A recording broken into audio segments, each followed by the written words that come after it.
ہوشیار ہوں اور احتیاط کریں۔ اس پروگرام میں ایسے واقعات کا تبصرہ کیا گیا ہے جو بچوں کے لیے بالکل ہی نامناسب ہے۔ انگریزی کی ایک کہاوت ہے، revenge is a dish best served cold.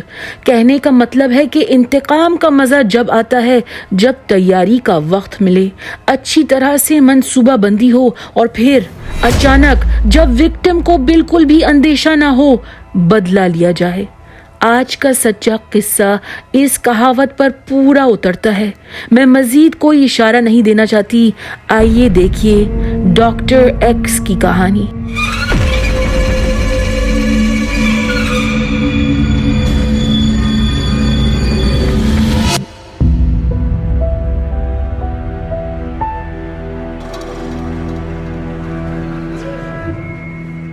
امریکی ریاست نیبراسکا کے شہر اوماہا میں پیتھولوجسٹ ڈاکٹر ولیم ہنٹر عرف بل اور کارڈیولوجسٹ ڈاکٹر کلیئر ہنٹر پرسکون اور خوشحال زندگی گزار رہے تھے۔ ان کے 4 بیٹے تھے، جن میں سے 3 بڑے لڑکے ٹیموتھی، رابرٹ اور جیفری یا تو اپنے اپنے گھر کو ہو چکے تھے یا پڑھائی کے سلسلے میں دوسرے شہر میں رہتے تھے۔ صرف سب سے چھوٹا بیٹا 11 سالہ ٹامس عرف ٹام والدین کے ساتھ رہتا تھا۔ ٹام 6th گریڈ میں تھا، ماں باپ اور بھائیوں کے نقش و قدم پر چل رہا تھا۔ اسے سائنس اور میتھمیٹکس سے دلچسپی تھی۔ اس کا ڈنڈی علاقے کے اسکول فار گفٹڈ چلڈرن میں داخلہ ہوا تھا۔ عام بچوں کی طرح اسے باہر کھیلنا پسند تھا، لیکن ایکس باکس میں اس کی جان اٹکی ہوئی ہوتی تھی۔ اسکول سے واپس آتے ہی اپنا بیگ پھینک کر کوئی سنیک ہاتھ میں لیے وہ بیسمنٹ کی طرف بھاگتا تھا اور ویڈیو گیمز کی دنیا میں چند گھنٹوں کے لیے کھو جاتا تھا۔ 13 مارچ 2008 تھرسڈے کا دن تھا۔ کلیئر کچھ دنوں کے لیے ہوائی میں ایک کانفرنس میں شرکت کر رہی تھی۔ بل کریٹن یونیورسٹی میڈیکل سینٹر کے پیتھولوجی لیب میں اپنا کام کر رہا تھا۔ دوپہر بعد 3 بجے ہنٹر فیملی کے گھر کے قریب ایک پیلے رنگ کی بس رکی۔ شورٹس اور ٹی شرٹ پہنا ہوا ٹام اپنی اسکول بس کے CCTV کیمرے میں نظر آیا۔ وہ اپنی دھن میں مگن آرام سے چلتے ہوئے اپنے گھر کو پہنچا۔ اس کے گلے میں گھر کی چابی ایک ڈوری سے لٹکی ہوئی تھی۔ عموماً جب وہ اسکول سے چھٹی کے بعد گھر لوٹتا تھا، گھر خالی ہوتا تھا سوائے شرلی شرمن کے۔ شرلی ان کے گھر کی ہاؤس کیپر تھی، خوش مزاج، ہر وقت مسکراتی ہوئی۔ اگرچہ اس کی ڈیوٹی میں ٹام کی دیکھ بھال شامل نہیں تھی، وہ اسے اکثر کہتی، جلدی سے فریشن اپ ہو جاؤ جب تک میں تمہارے لیے سینڈوچ تیار کرتی ہوں۔ اس دن سینڈوچ جلدی ہڑپ کرنے کے بعد ٹام نے چپس کا ایک پیکٹ اٹھایا اور ڈاکٹر پیپر ڈرنکس کا ڈبہ بغل میں لے کر بیسمنٹ کا رخ کیا۔ شرلی نے پوچے کا سامان پکڑا اور وہ صفائی کرنے لگی۔ دونوں نہیں جانتے تھے کہ گھر میں کوئی تیسرا چھپکے سے داخل ہو چکا تھا۔ 5:10 بل نے گھر کا دروازہ کھولا۔ اس نے اندر 2 قدم ہی رکھے تھے کہ اس سے پوچے کی بالٹی اور صفائی کا سامان نظر آیا۔ آگے شرلی فرش پر پڑی تھی، خون کے تیلاب میں۔ کچھ میٹر دور ٹام خون میں لت پت منہ کے بل گرا ہوا تھا۔ بل نے ٹام اور شرلی کی نبض چیک کی، دونوں مر چکے تھے۔ بل ہنٹر نے فوراً پولیس سے رابطہ کیا۔ ڈیٹیکٹیو ڈیرک موئس اور سارجنٹ اسکاٹ وارنر جب گھر میں داخل ہوئے، وہ کرائم سین کے تشدد اور باربریت، اس کی وائلنس اور بروٹیلٹی کو دیکھ کر حیران ہوئے۔ خون کی خاص ڈسٹنکٹ میٹالک بو گھر کی فضا میں پھیلی ہوئی تھی۔ شرلی اور ٹام کو بے رحمی سے قتل کیا گیا تھا۔ چاقو کے ذریعے کئی بار ان کی گردن پر وار کیے گئے تھے اور پھر قاتل نے دونوں کے سینوں میں چاقو گھونپ کر چھوڑ دیا تھا۔ غور کیا گیا کہ قاتل نے چاقو ہنٹر فیملی کے کچن سے لیے تھے۔ 2 چاقو استعمال کیے تھے اور کئی اور چاقو گھر میں مختلف جگہوں پر چھوڑ دیے تھے۔ فورینزک ٹیم کو کوئی مشکوک DNA یا کسی اجنبی کے فنگر پرنٹس نہیں ملے۔ گھر میں قیمتی سامان موجود تھا، لیپ ٹاپس، الیکٹرانک، زیورات، پیسے، کچھ بھی چوری نہیں ہوا تھا۔ شرلی کے پرس میں تو $833 رکھے ہوئے تھے، جیسے کہ ویسے ہی رکھے تھے۔ صاف واضح ہوا کہ قاتل چوری کی نیت سے گھر میں داخل نہیں ہوا تھا۔ 11 سالہ بچے اور 57 سالہ ہاؤس کیپر کو مارنے کی کیا وجہ ہو سکتی تھی؟ ڈاکٹر بل ہنٹر کو پوچھ گچھ کے لیے اوماہا پولیس اسٹیشن لے جایا گیا۔ ڈیٹیکٹیوز نے غور کیا کہ بل زیادہ ایموشنل نہیں تھا۔ 911 کال کی ریکارڈنگ میں بھی اس نے پرسکون لہجے میں بات چیت کی تھی۔ عام طور پر وکٹمز کے والدین، خاص طور پر بچے کے والدین، اپنے لاڈلے کی زخمی لاش دیکھ کر بے ہوش ہو جاتے ہیں، دھاڑے مار کر روتے ہیں۔ بل تو بہت تحمل سے میٹر آف فیکٹلی ان کی روٹین کے بارے میں ساری تفصیلات بتا رہا تھا۔ ٹام اسکول کب جاتا ہے، ان کے گھر پر کس کا آنا جانا ہے۔ کچھ دیر بل کو انٹروگیٹ کرنے کے بعد افسران سمجھ گئے کہ وہ فطرتاً ہی ایسا تھا۔ اس کی شخصیت میں ٹھہراؤ تھا، خاموش طبیعت کا، ہر موقع میں ان کنٹرول۔ وہ دوسروں کو اپنی جذبات ظاہر نہیں کرتا تھا۔ اور تو اور ڈاکٹر بل ہنٹر پیتھولوجسٹ تھا۔ اس کے کام کی نوعیت ایسی تھی کہ موت زندگی کا ایک عام قدرتی واقعہ تھا، نیچرل فینومینا۔ لاشوں کو دیکھنا، ان کا معائنہ کرنا اس کے لیے روزمرہ کی بات تھی۔ ڈاکٹر بل نے بتایا کہ ان کی بہت سادہ زندگی تھی، سمپل لائف سٹائل تھا۔ وہ زیادہ کسی سے ملتے جلتے نہیں تھے، اکثر کام میں اور میڈیکل ریسرچ میں مشغول ہوتے تھے۔ وہ اپنے امیر ہونے کا چرچا نہیں کرتے تھے۔ ان کی فیملی کا کوئی دشمن نہیں تھا۔ بل سے پوچھا گیا، کیا ہو سکتا ہے کہ کسی مر جانے والے پیشنٹ کی فیملی نے تم سے یا تمہاری بیوی سے غصے کا اظہار کیا ہو؟ بل نے کہا، جی نہیں، ایسا کچھ نہیں ہوا ہے۔ ڈیٹیکٹیوز نے بل کو بتایا کہ جب فورینزک ٹیم نے بیسمنٹ سے ایویڈنس اکٹھا کیے تھے، ٹام کا ویڈیو گیم رکا ہوا تھا، پاز کیا ہوا تھا۔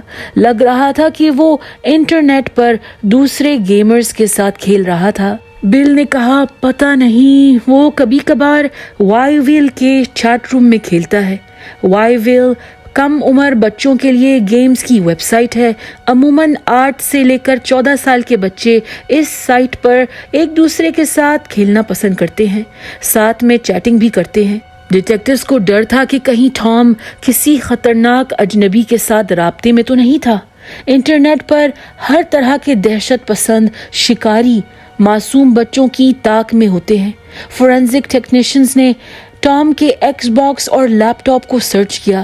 پتہ چلا کہ ٹام نے انٹرنیٹ پر اپنی عمر 17 سال بتائی ہوئی تھی۔ وائی ویل پر اس کے 50 سے زیادہ کانٹیکٹس محفوظ تھے۔ یہ کانٹیکٹس انونیمس تھے، دنیا میں کہیں بھی ہو سکتے تھے، کوئی بھی ہو سکتے تھے۔ ہر ایک کی شناخت تلاش کرنے میں مہینے لگنے والے تھے۔ اسی دوران ڈیٹیکٹیوز نے وکٹم شرلی شرمن کے رشتہ داروں کو انٹروگیٹ کیا۔ انہوں نے بتایا کہ شرلی ایک شریف اور ذمہ دار سنگل مدر تھی، جس نے بڑی محنت سے ایک وقت میں 2-3 نوکریاں کر کے اپنے بچوں کو پالا پوسا تھا۔ وہ ہر جاننے والوں کی برتھ ڈیز یاد رکھتی تھی، ہر کسی کو خاص محسوس کرواتی تھی۔ شرلی کا سب سے اچھا برتاؤ تھا، لیکن کچھ دن پہلے شرلی کا ایک آدمی سے جھگڑا ہوا تھا۔ شرلی کی بیٹی کیلی نے اپنے بوائے فرینڈ کے خلاف ڈومیسٹک ابیوز کی کارروائی شروع کی تھی۔ کیلی کے بوائے فرینڈ نے اس پر ہاتھ اٹھایا تھا۔ شرلی کو یہ سن کر غصہ آیا تھا اور وہ ایک ہتھوڑا ہاتھ میں لیے اس آدمی کے گھر پہنچ گئی تھی۔ شرلی نے اس سے کہا تھا، اگر تم نے میری بیٹی پر انگلی تک اٹھائی، میں تمہارا سر پھوڑ دوں گی۔ کیلی کے ایکس بوائے فرینڈ کو بھی طیش آ گیا۔ اس نے جان سے مارنے کی دھمکی دی۔ میں اس حد تک بڑھ گئی تھی کہ پولیس کو بلوایا گیا۔ آدمی نے 2 ہفتے جیل میں گزارے۔ کیا وہ آدمی شرلی سے بدلہ لینے کے لیے ہنٹر فیملی کے گھر آ گیا تھا؟ کیونکہ چھوٹا ٹام وہاں موجود تھا، آدمی نے اسے بھی مار ڈالا۔ آدمی سے پوچھ گچھ کی گئی۔ اس کے پاس سالڈ ایلیبائی تھا۔ وہ قتل کے دن کسی دوسرے علاقے میں تھا، نوکری پر تھا۔ اس کے پاس کئی گواہ تھے، CCTV فوٹیج کا ثبوت بھی تھا۔ پھر ڈیٹیکٹیوز نے ہنٹر فیملی کے محلے والوں سے پوچھ گچھ کی، کیا پتا کسی نے کچھ دیکھا ہو۔ ایک پڑوسن سامنے آئی۔ عورت نے بتایا کہ قتل کے دن وہ اپنے گھر کے سامنے پورچ پر بیٹھی تھی کہ اسے ایک گاڑی نظر آئی جس سے وہ واقف نہیں تھی۔ گاڑی سلور ہونڈا CR-V تھی، جس کی نمبر پلیٹ نیبراسکا کی نہیں تھی، یعنی کہ گاڑی کسی دوسری ریاست میں رجسٹرڈ ہوئی تھی۔ آدمی کئی بار وہاں سے گزرا اور پھر گاڑی سڑک کے کنارے اس نے پارک کی۔ ایک بیگ گاڑی سے نکالا اور سڑک پر چلنے لگا۔ ڈیٹیکٹیوز نے عورت کو پولیس اسکیچ آرٹسٹ کے ساتھ بٹھایا اور کمپوزٹ اسکیچ بنوایا، جس کے مطابق آدمی موٹا تازہ گندمی رنگت کا تھا۔ اس نے ایک تنگ یعنی ٹائٹ پینٹ سوٹ پہنا ہوا تھا۔ یہ اسکیچ ٹام اور شرلی کے جاننے والوں کو دکھایا گیا۔ سب نے کہا کہ وہ اس آدمی کو جانتے نہیں تھے۔ چند دن بعد تصویر میڈیا اور پبلک میں عام کی گئی۔ پولیس کو اس تصویر کے حوالے سے سینکڑوں فون کالز آئیں۔ کسی کو تصویر میں اپنا کلیگ نظر آ رہا تھا تو کسی کو اپنا ڈینٹسٹ۔ ایک ایک کر کے ڈیٹیکٹیو موئس اور ڈیٹیکٹیو وارنر نے مکمل تحقیقات کر کے ان مشتبہ افراد کو سسپیکٹ کی لسٹ سے ہٹا دیا۔ یہ کیس حل ہو کر دے ہی نہیں رہا تھا۔ شرلی شرمن کی فیملی نے چندہ جمع کیا اور اس قتل سے جڑی انفارمیشن دینے والے کے لیے $50,000 کا انعام رکھا اور ایک پرائیویٹ انویسٹیگیٹر کی خدمات بھی حاصل کی۔ قتل کے 1 سال بعد ٹام اور شرلی کا کیس کولڈ کیس بن گیا۔ ڈیٹیکٹیوز دوسری انویسٹیگیشنز میں مصروف ہو گئے، لیکن ہر چند مہینے وہ ہنٹر اور شرمن فیملی کے ساتھ رابطے میں رہتے۔ دیکھتے دیکھتے 5 سال گزر گئے۔ 14 مئی 2013 ٹیوزڈے کا دن تھا۔ جیسن پیٹرسن نامی آدمی، پیانو موونگ کمپنی کا مالک، اپنی ٹیم کے ساتھ اوماہا میں ایک گھر کے سامنے کافی دیر سے کھڑا تھا۔ اسے پیانو اٹھانے کے لیے گھر والوں نے بلایا تھا، لیکن کافی دیر دستک دینے کے بعد بھی کوئی دروازہ کھولنے نہیں آیا۔ جیسن نے گلاس کا سٹورم ڈور کھولا اور دیکھا کہ دروازے کی دہلیز پر ہینڈ گن گولیوں کی شیل کیسنگ اور سٹینلیس سٹیل گن میگزین زمین پر پڑا تھا۔ جیسن نے فوراً پولیس سے رابطہ کیا۔ جیسن نے آپریٹر سے کہا، یہاں گن کلپ اور گولیاں زمین پر پڑی ہیں، مجھے لگ رہا ہے کہ اس گھر میں کچھ ہو رہا ہے۔ اتفاقاً ڈیٹیکٹیو ڈیریک موئس اور ڈیٹیکٹیو اسکاٹ وارنر اس گھر پر انویسٹیگیشن کے لیے روانہ کیے گئے۔ گھر میں داخل ہوتے ہی افسران کو خون کے چھینٹے نظر آئے۔ 2 قدم دور ایک بوڑھے آدمی کی لاش پڑی تھی۔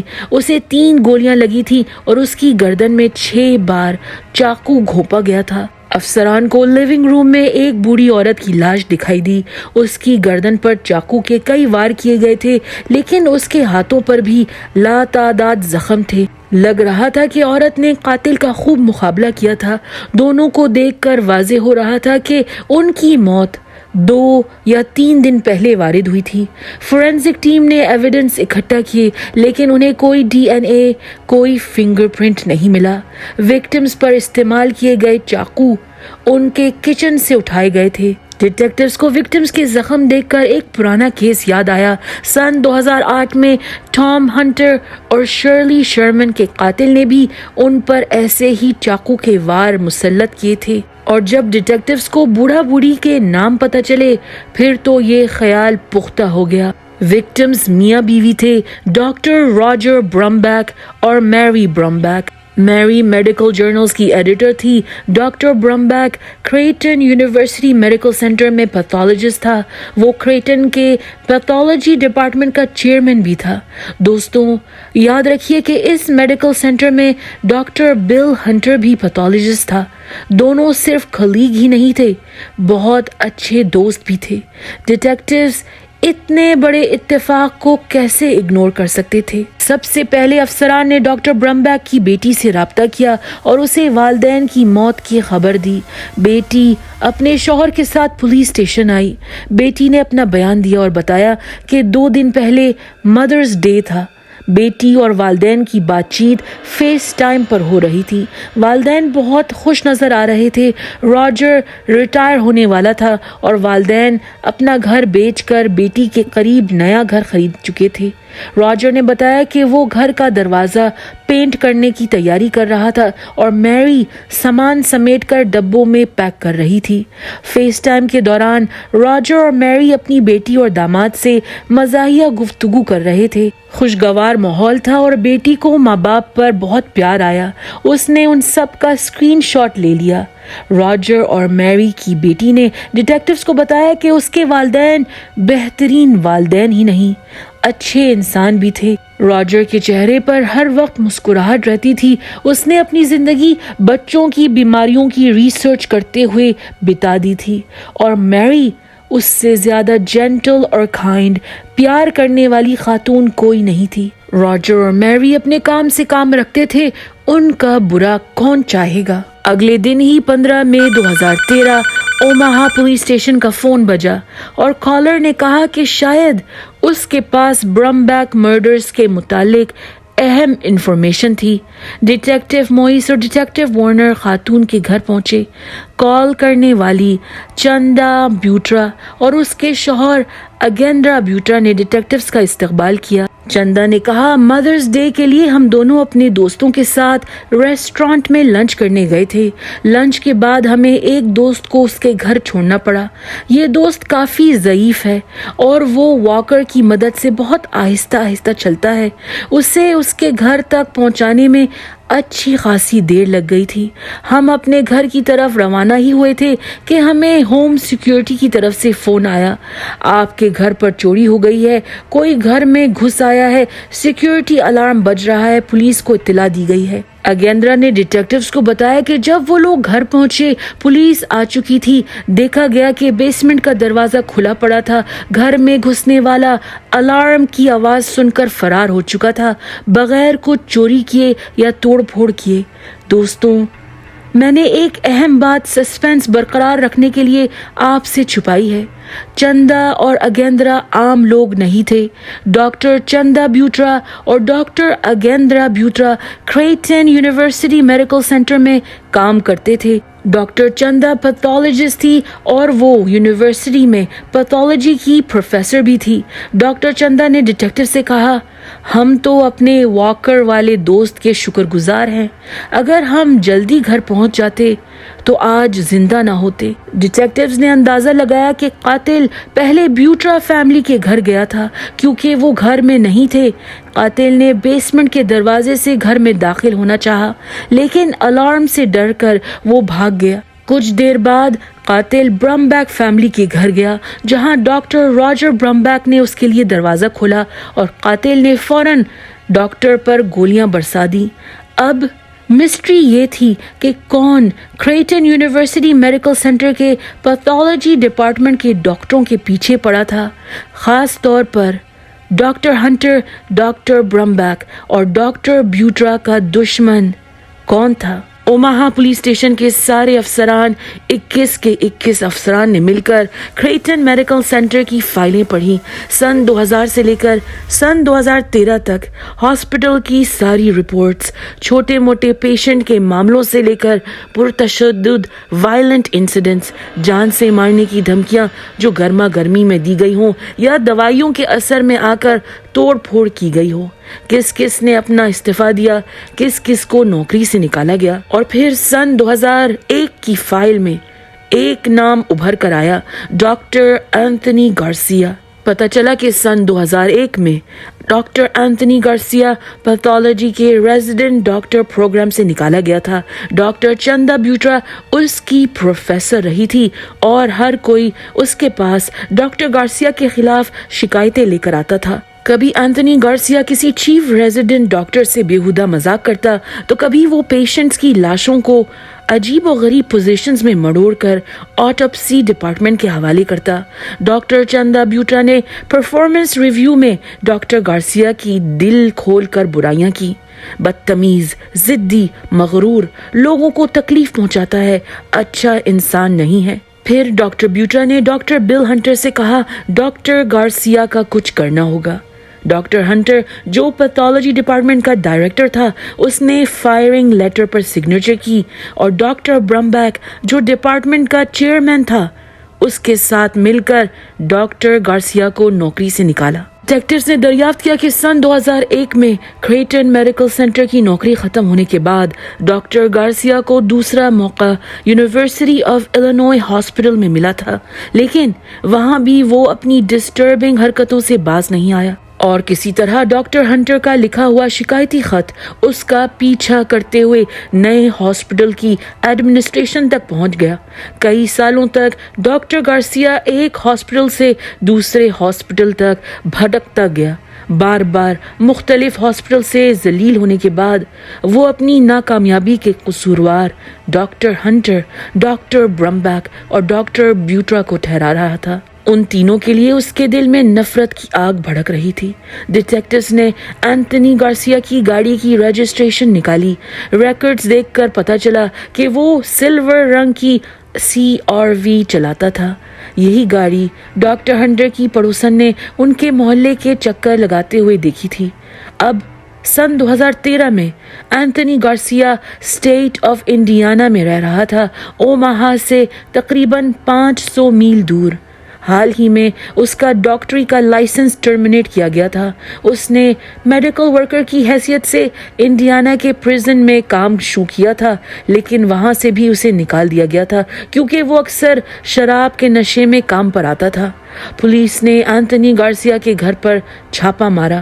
وہ گھر پر نہیں تھا، لیکن اس کے گھر سے کئی ثبوت ملے۔ سنک میں چند فائلز پانی میں بھیگ رہی تھیں۔ کاغذات میں ڈاکٹر بیوٹرا کی پرفارمنس ریویو اور ڈاکٹر ہنٹر کا فائرنگ لیٹر تھا۔ ساتھ میں ڈاکٹر گارسیا کی ڈائری تھی جس میں اس نے ایک پریشان کن لسٹ لکھی تھی: رچ چلڈرن، گن، انویڈ، کل، نائف، کڈنیپ، ٹارچر۔ اس کے گھر سے ایک ہینڈ گن برآمد ہوا جس میں گولیاں برمبیک فیملی کے گھر میں پائی جانے والی گولیوں سے میچ کرتی تھیں۔ ونگ سٹاپ نامی ریسٹورانٹ کی رسید ملی جس میں 12 مئی 2013 کی تاریخ لکھی تھی۔ ریسٹورانٹ اوماہا میں تھا۔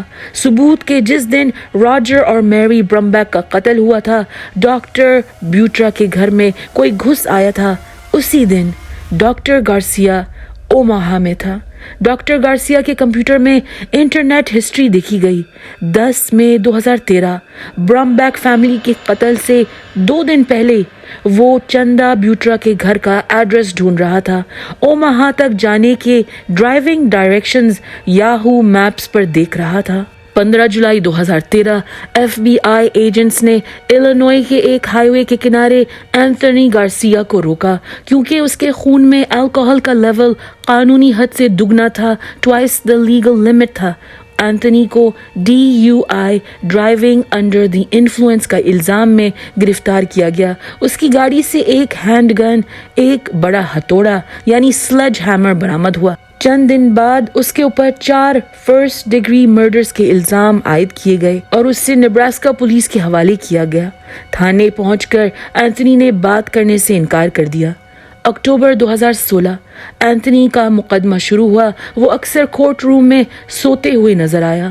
نومبر 2016 اینتھنی گارسیا کو موت کی سزا سنائی گئی۔ آج کریٹن یونیورسٹی میڈیکل سینٹر کے باہر گھنے درختوں کے بیچ ایک بچہ بے فکر ہمیشہ کے لیے کھیل رہا ہے۔